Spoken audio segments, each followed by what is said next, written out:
Siya talagang baby boy. Baby boy Santowa. Pinanganak si baby ng, ano oras ka nanganak? 7:09? 7:14.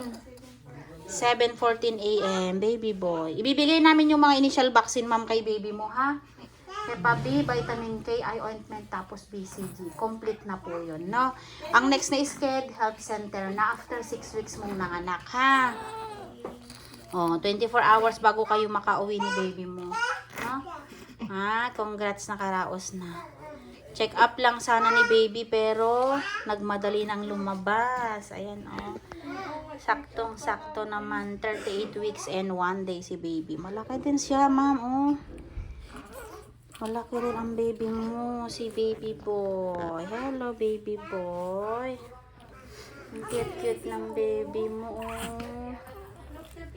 Baby, ang puti niya, Okay ka lang? Okay lang. Hindi ka nahihilo.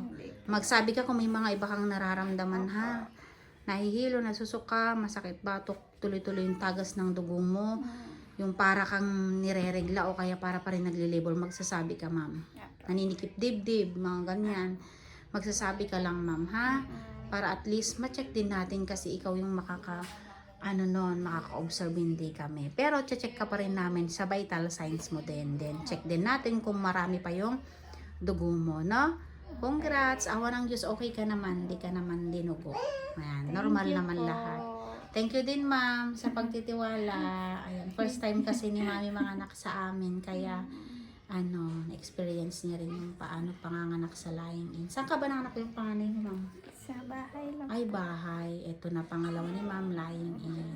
Congrats, ma'am. Thank you. Thank you din, ma'am.